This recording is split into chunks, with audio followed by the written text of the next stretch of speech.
Brujería hindú y la Santa Muerte. Buenas, empiezo presentándome, mi nombre es Laura, reservo mis apellidos, siempre he vivido en Michoacán, en específico en la ciudad de Morelia, ciudad del Callejón del Muerto y de la Fuente del Ángel.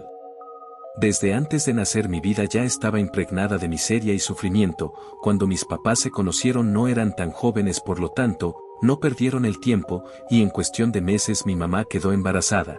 En aquel entonces ella tenía 38 años y cuando le dijo a mi papá que estaba embarazada, él le respondió que era un hombre casado y que ya tenía hijos con su esposa. También le dejó bien en claro que no tenía ni la más mínima intención de dejar a su familia para estar con mi madre. No sé por qué al desconsiderado de mi padre también le pareció buen momento para decirle que tenía aventuras con más mujeres, y por lo tanto, yo sería uno de los tantos hijos no reconocidos que tenía regados por ahí. Mi mamá quedó totalmente devastada después de escuchar la asquerosa verdad. Nací teniendo solo a mi madre, por eso dije que mi vida ya era triste desde antes de haber nacido. De pequeña tuve dos experiencias que, sin yo quererlo, me llevaron a estar muy cerca de caer en los fríos brazos de la muerte. La primera de esas experiencias fue cuando estuve a punto de sufrir muerte de cuna. La casa en la que viví durante toda mi infancia era una casa demasiado antigua, y desde que mis abuelos maternos eran muy jóvenes se solía decir que asustaban mucho en la parte de atrás, en lo que vendría a ser el patio. Lo que decían era que se aparecían fantasmas.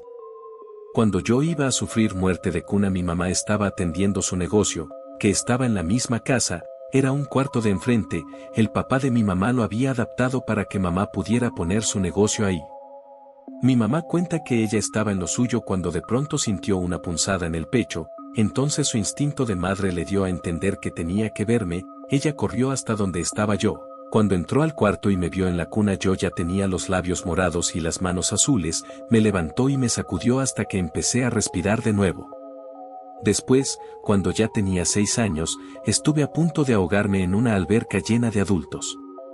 El incidente que sufrí dentro de la alberca ocurrió cuando yo estaba en uno de esos campamentos de verano, en aquel entonces había uno muy conocido que aceptaba niños pequeños. Los organizadores eran dueños de una guardería, tal campamento estaba en las afueras de la ciudad, en un cerro, solamente un primo y su hermana eran los únicos de mi familia que estaban ese día conmigo.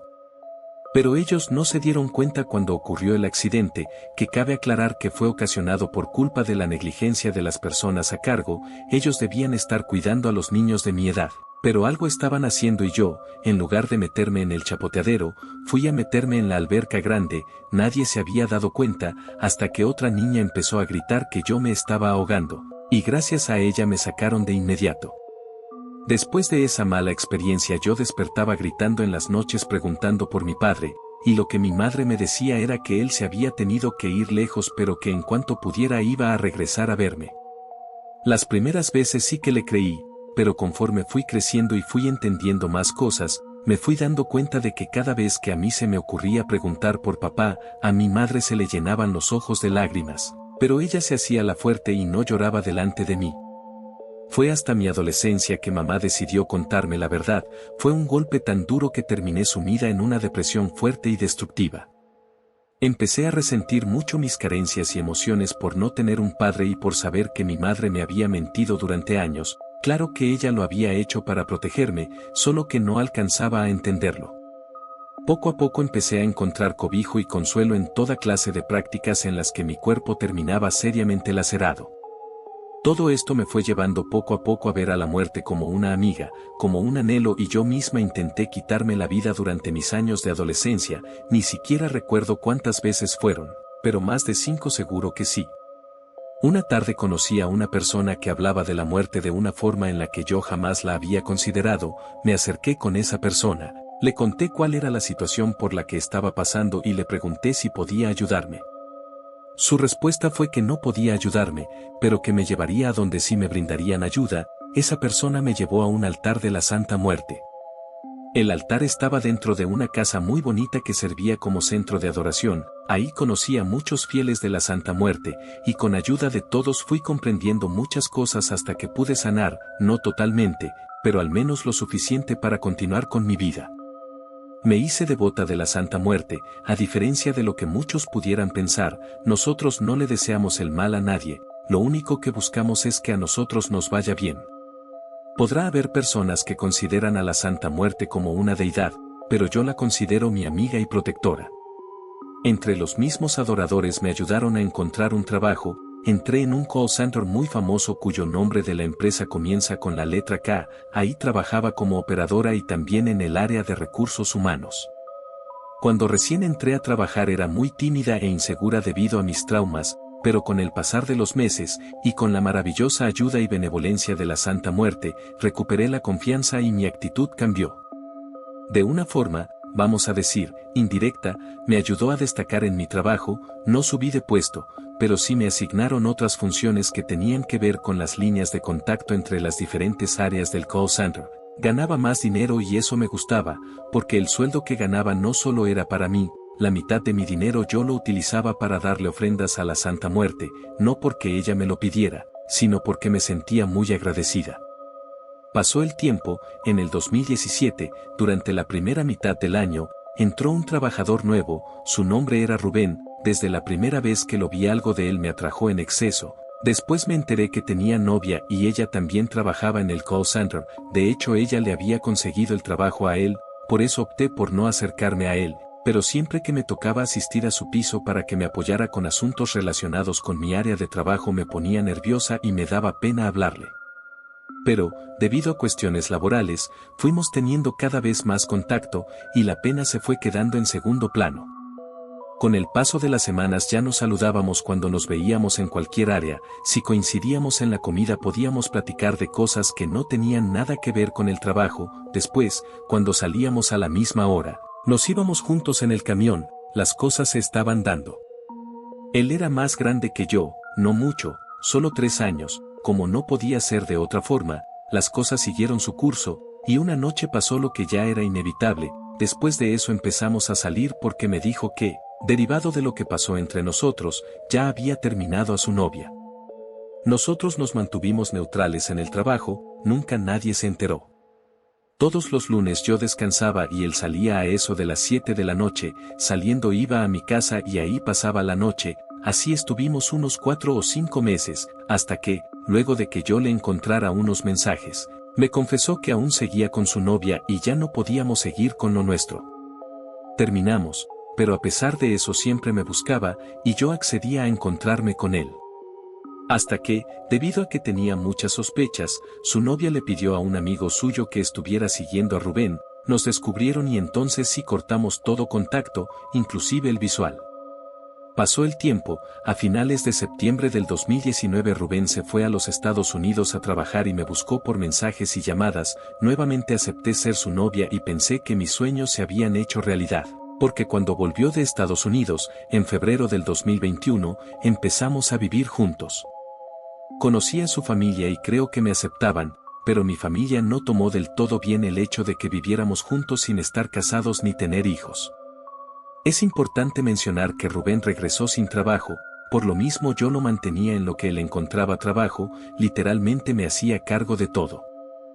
En una ocasión regresó a la casa diciendo algo que no eran quejas, dijo que al fin había encontrado la solución definitiva para su situación. Yo pensé que lo iban a emplear en un lugar donde su contrato era por 5 años o más, pero no, me salió con que había encontrado a una señora que tenía la habilidad de leer las cartas, y que con ayuda de ella siempre sabríamos cuáles serían las decisiones correctas que tendríamos que tomar para mejorar nuestra vida. La señora se hacía llamar a sí misma Anaís, nunca supe el verdadero nombre de esa señora. Cuando Rubén me llevó a conocer a la señora esa, me dijo que ella afirmaba haber nacido en Costa Rica y que sus hijos no la querían porque pensaban que leer las cartas era cosa del diablo. Yo en ningún momento me esforcé por ocultar la desconfianza que esa señora me hacía sentir, mi actitud fue hostil desde el principio. Tanto que le pregunté de forma directa si era cierto que leer las cartas tenía algo que ver con el diablo, la señora se puso seria, y sosteniéndome la mirada me respondió, yo podré ser bruja, pero no soy adoradora del diablo. Se notaba que ella quería cambiar de tema y pasar a la lectura de cartas, pero yo insistí con mis cuestionamientos, le comenté que mi bisabuela era de Tlaxcala y que en esas tierras se decía que todas las brujas eran satánicas. La señora dijo ser una de muchas brujas al servicio de la diosa de la muerte Kali, creada a partir del Sakti desencadenado del lado oscuro del gran dios supremo destructor Mahadeva. Su respuesta fue tan compleja e indescifrable para mí que ya no le dije nada y procedimos a la lectura de las cartas. Las cartas que ella tenía eran unas que nunca había visto antes, eran muy diferentes, mostraban seres de muchos brazos, con cabezas de animales, y muchos eran de color azul. En ese momento no lo supe, pero en las cartas estaban dibujados los dioses del panteón hindú. Me reservaré lo que nos dijo en aquella lectura, pero sinceramente sí nos ayudó para que Rubén encontrara trabajo. Mi desconfianza hacia ella se fue desapareciendo porque cada vez nos estaba yendo mejor. Por lo mismo empezamos a acudir con ella con más frecuencia. Nos hicimos muy cercanos, a tal punto que Rubén y yo le conseguíamos clientes para que acudieran con ella a que les leyera las cartas. Los problemas empezaron cuando, por caprichos del destino, la expareja de Rubén fue a consultar a la señora para que le leyera las cartas. Yo me enteré porque la muchacha esa, aparte de la lectura, también le pagó para que hiciera un trabajo. Por eso la bruja tenía su foto dentro de un frasco de sal rosa. Yo le pregunté a la bruja qué era lo que esa muchacha le había pedido, pero, a pesar de que ya nos teníamos mucha confianza, se negó a decirme.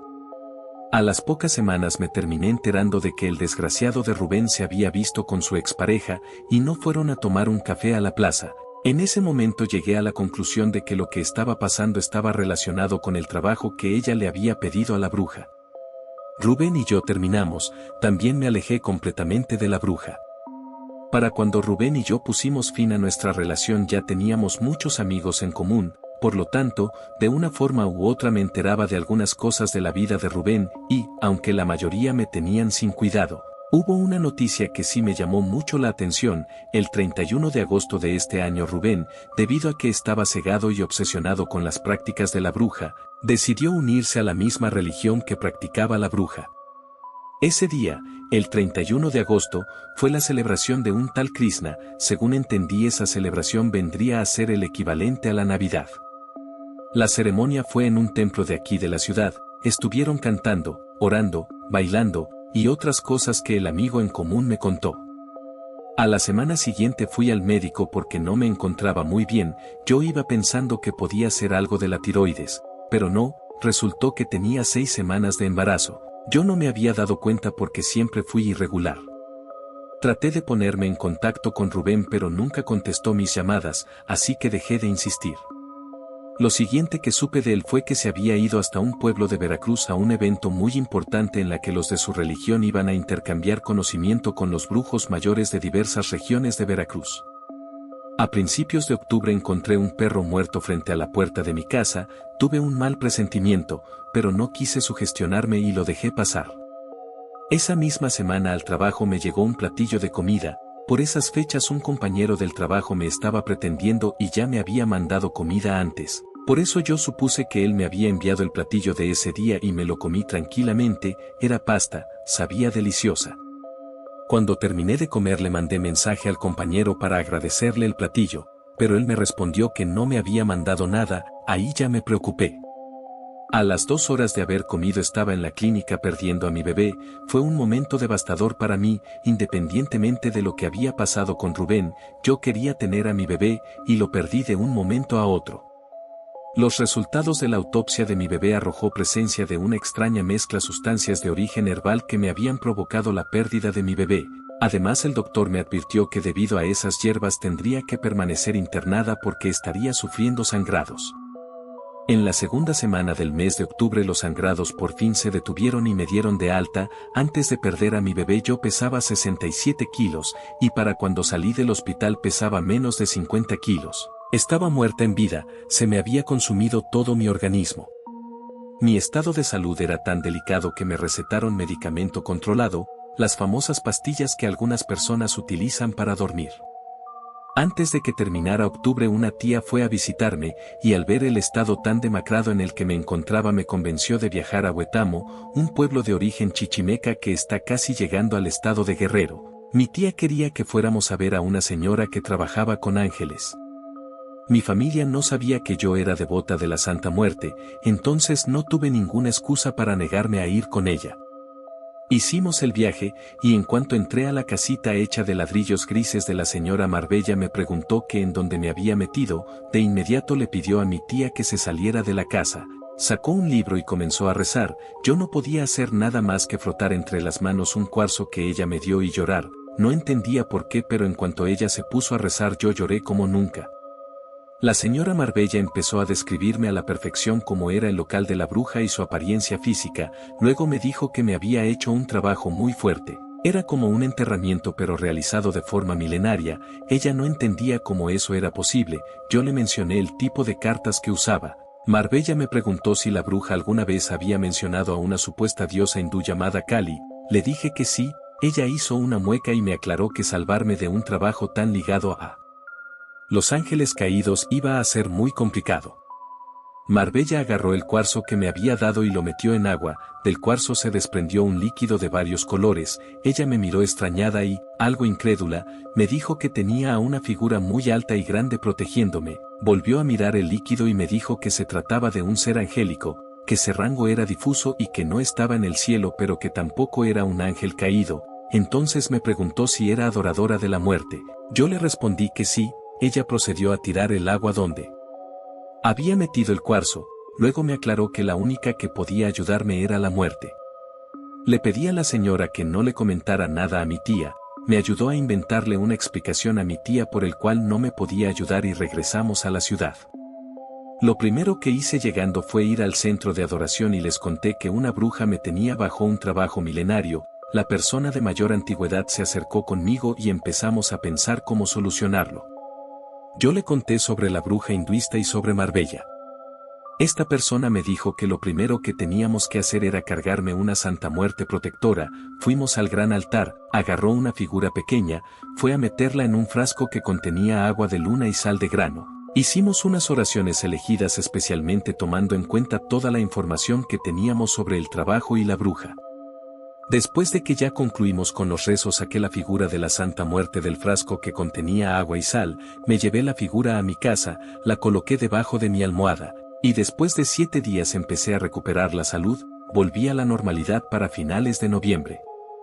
No ha pasado mucho tiempo desde que pude sentirme tranquila nuevamente, de verdad sentía que por poco y no la iba a contar. Entiendo que todo esto se causó porque al principio yo fui la amante, pero les juro que yo no lo sabía. Lo mismo le ocurrió a mi madre, pero a pesar de todo esto yo no pienso que todos los hombres sean malos, simplemente pienso que mi madre y yo tuvimos mucha mala suerte.